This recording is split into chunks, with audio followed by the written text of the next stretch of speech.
to break down the lifted back hook spin. This is one of my other favourite spins.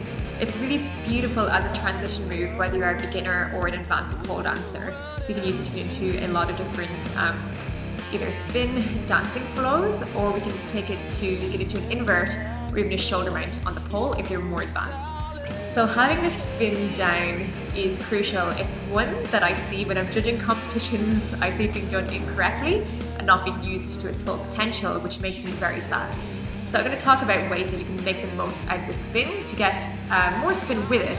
I'll just make it look that little bit better, a little bit cleaner and more flowy, which is very important.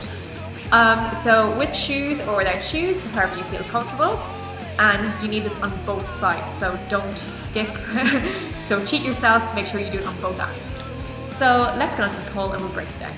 So as I've mentioned with other spins on static pole, we need to generate momentum by either falling around the pole or by pulling away from the pole as much as possible, not by kicking or jumping or throwing ourselves at the pole. So especially in this back or lifted back hook spin, this is very important.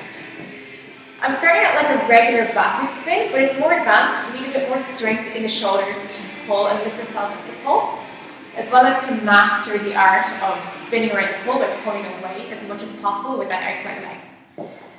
So starting off as usual, shoulders pull back and down, pulling away from the pole, step on the inside leg, taking a dip around the pole, nice and down.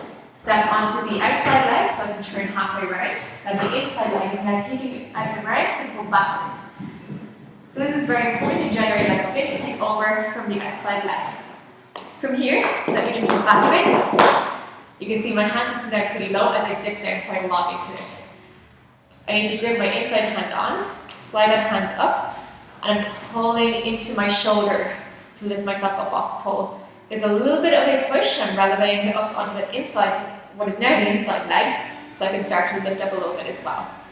But all this spin is happening for that swing out and around with what was the inside leg is now the outside one. So I swing out and around, hand slide up, I pull with my shoulders, inside leg hooks on, other leg, my calf is going behind the pole, so I can spin all the way down. This is obviously easier to do with a bit more momentum. So as I dip out and around the pole, step inside leg, out nice and low and around, step, transfer the weight. Circle back, inside hand slides up so I can pull up through my shoulders, leg slides back, inside leg and pull. My calf is wrapping around the pole, so not the foot, the calf. That way we can create a nice straight line and make sure it goes around the back of the pole. This position is very important. We don't want the leg to be out here, or somewhere messy. Keep it tight and behind the pole so that way you can get more spin and it creates a more beautiful shape as well. So aesthetics and functionality.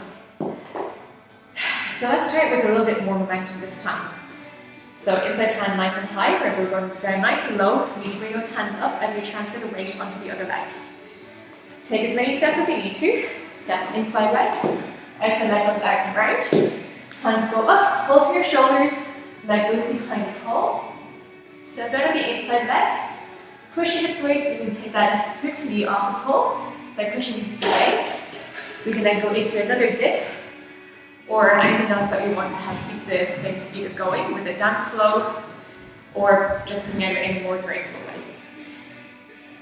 So let's try it one more time, go over the key points. I'm pulling those shoulders back and down as we slide those hands up. Try and keeping the arms straight if you can. That would be the outside arm. We don't obviously want to bend too much as it gets a bit either pole sporty or just a little bit kind of, how do you say, T-Rex arms. Keeping it long and straight as you can by pulling the shoulder down creates a more beautiful line.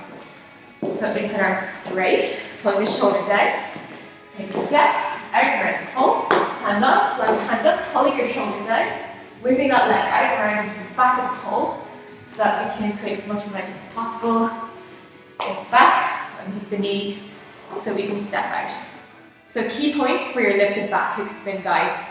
Remember to use those outside legs to pull out and away from the pole as much as possible to generate as much spin as possible as we start off, especially with the second leg. Whip it out and around and take it nice and tight behind the pole, getting your calf on to make sure that it generates a nice big spin. Hands, make sure that the outside arm is nice and straight. We're pulling the shoulders back and down to lift the chest up. Remember to keep your chest open by pulling those shoulder blades down the back. We don't want to roll the shoulders forward and have little crazy arms here. With more practice, you'll be able to make those shoulders stronger. So make sure that you practice that and be aware of that while you're doing this move. Also, be aware of transitions out. Make sure that you land very gracefully in this move, as also you're getting a lot of height as you're lifting up. So make sure that you land with control, no matter what move you're doing after it. Try to incorporate it into your spins and dancing, into your flow. It's also possible to take it into an invert once you're more advanced and you're ready for that. But it's a beautiful move. Make sure that you pay attention to the small, fine details here, and it will stand to you in the future, whether you're doing competition or just even for your own practice. It pays off in the end. So good luck with that, kids. Remember to send me videos of your progress, and remember I'm available for prep lessons over Skype. Visit irishpoledancecacademy.com for more details about that. Till next time, happy poling! Bye!